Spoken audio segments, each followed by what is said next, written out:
दोस्तों, आज हम एक ऐसी कहानी पर चर्चा करेंगे जो हमारे रिश्तों को और भी मजबूत बनाने में हमारी मदद करेगी। रात का समय था। गंगा के तट पर एक घने जंगल के बीचों बीच एक प्राचीन आश्रम स्थित था। चंद्रमा की शीतल रोशनी में वह आश्रम दिव्य आभा में चमक रहा था। वहां पर एक वृद्ध ऋषि अपने शिष्यों को एक रहस्यमयी कथा सुनाने वाले थे और सभी शिष्य ध्यानपूर्वक बैठे थे। और ऋषि ने अपनी आंखें बंद कर एक गहरी सांस ली।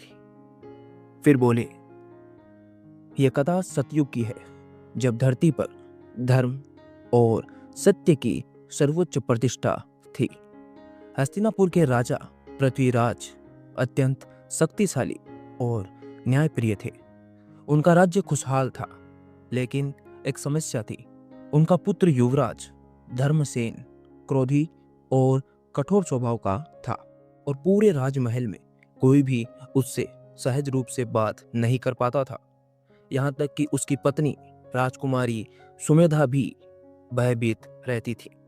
वह अपने पति से प्रेम तो करती थी, परंतु धर्मसेन के कठोर व्यवहार के कारण वह उनसे खुलकर बात नहीं कर पाती थी। एक दिन राजमहल के राजगुरु, जो महान ज्ञानी थे और कई शास्त्रों के ज्ञाता थे, उन्होंने सुमेधा को एक रहस्यमयी उपाय बताया। उन्होंने कहा, देवी, जब भी राजकुमार कुछ अच्छा करे, उनकी प्रशंसा करें, भले ही वह छोटी सी बात हो। उसे सराहें, उनकी बड़ाई करें। यह आपके रिश्ते में मिठास लाएगा। सुमेधा को यह उपाय सरल तो लगा, लेकिन संदेह भी हुआ। उसने सोचा कि क्या मात्र प्रशंसा करने से उनके रिश्ते में कोई बदलाव आ सकता है? क्या राजकुमार का घमंड कम हो सकता है? उनका क्रोधी स्वभाव खत्म हो सकता है? लेकिन वह राजगुरु के ज्ञान पर विश्वास रखती थी, इसीलिए उन्होंने इस उपाय को आजमाने का निश्चय किया। और अगले ही दिन जब धर्मसेन तलवारबाजी का अभ्यास कर रहे थे, तो सुमेधा ने मुस्कुराकर कहा, स्वामी, आपकी तलवारबाजी बड़ी अद्भुत है। आपके वार तो वज्र के सम्मान कठोर हैं और वायु के सम्मान तेज हैं। धर्मसेन, जो कभी किसी की बात पर ध्यान नहीं देता था, पहली बार रुका और सुमेधा की ओर देखा। उसे ये शब्द अलग और सुखद लगे। उसने पहली बार अपने चेहरे पर एक हल्की सी मुस्कान महसूस की। धीरे धीरे सुमेधा ने यह अभ्यास जारी रखा और सुमेधा को अब विश्वास हो गया था कि इस उपाय से वह राजकुमार को बदल सकती है, उनके क्रोधी स्वभाव को शांत स्वभाव में बदल सकती है। इसलिए जब भी धर्मसेन कोई अच्छा कार्य करते, भले ही वह साधारण हो, सुमेधा उनकी प्रशंसा जरूर करती। और कुछ ही दिनों में धर्मसेन का स्वभाव बदलने लगा। वह अधिक धैर्यवान और शांत होने लगे। उनके क्रोध की अग्नि को सुमेधा की प्रशंसा की शीतल बयान ने ठंडा कर दिया और धर्मसेन अब हर किसी की बात को पूरी शांति और धैर्य के साथ सुनने लगे और उसका जवाब भी एकदम शांति के साथ देने लगे।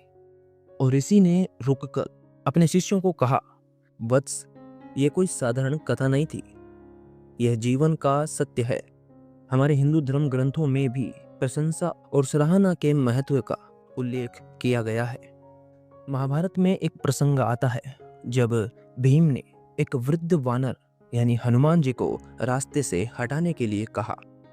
जब भीम ने उन्हें हटने को कहा, तो हनुमान जी ने कहा कि मैं वृद्ध हो गया हूँ और अब मुझसे उठकर चला नहीं जाता, और तुम इतने बलशाली हो, तुम मुझे उठाकर साइड में कर दो और अपने रास्ते को चले जाओ। और यदि तुम इतने बलशाली हो तो मेरा पूंछ स्वयं हटा लो। भीम ने पूरी शक्ति लगा दी, लेकिन हनुमान जी की पूंछ भी हिला नहीं सका। जब भीम ने हनुमान जी की शक्ति को सराहा और विनम्रता दिखाई, तभी हनुमान जी ने उसे अपना दिव्य रूप दिखाया था, क्योंकि भीम तब तक समझ चुका था कि यह वानर कोई आम वानर नहीं है। दूसरा उदाहरण मिलता है भगवान श्री कृष्ण का। दोस्तों, भगवान श्री कृष्ण ने अपने मित्र सुदामा की सादगी और भक्ति की अत्यंत प्रशंसा की थी। जब सुदामा उनसे मिलने आए तो उन्होंने कहा, हे सुदामा, तुम जैसे भक्त इस धरती का गौरव है, तुम्हारी मित्रता अमूल्य है। यह केवल शब्द नहीं थे, बल्कि उन शब्दों ने सुदामा के जीवन को धन धान्य से भर दिया था। ऐसी ही एक और घटना का उल्लेख रामायण में भी मिलता है।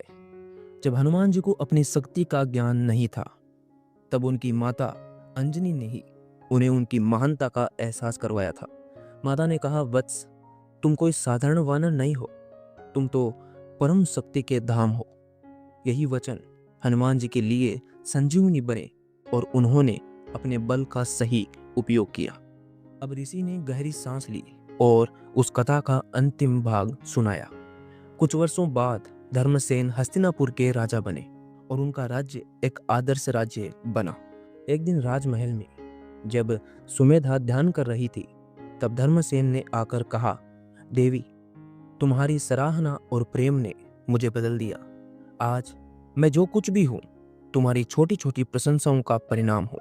और यह सुनकर इस पर सुमेधा मुस्कुराई और बोली, स्वामी, प्रशंसा का अर्थ किसी को बड़ा चढ़ाकर कहना नहीं है, बल्कि उसके भीतर की अच्छाई को सामने लाना है, जिससे उसे ये एहसास होता है कि वह कितना अच्छा है और वह कितने अच्छे कार्य और कर सकता है। धर्मसेन ने इसे जीवन भर अपनाया और उसका राज्य शांति, प्रेम और सौहार्द का प्रतीक बन गया। यह कहानी सुनाकर ऋषि बोलते हैं, वत्स, यह कथा केवल एक कथा नहीं है, बल्कि एक गूढ़ सत्य है। जब हम अपने प्रियजनों की छोटी छोटी अच्छाइयों को सराहते हैं, तो उनके भीतर हमारे प्रति प्रेम जागता है।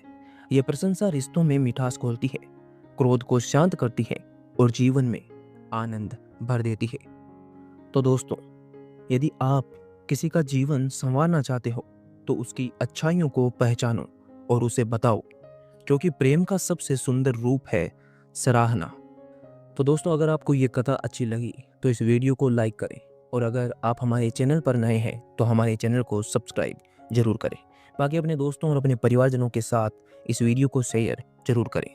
और मैं आशा करता हूँ कि आप अब अपने रिश्तों को मिठास और प्रशंसा के साथ शुरू करेंगे, अपने रिश्तेदारों की, अपने आसपास रहने वाले अपनों की सराहना करेंगे। हरे कृष्णा।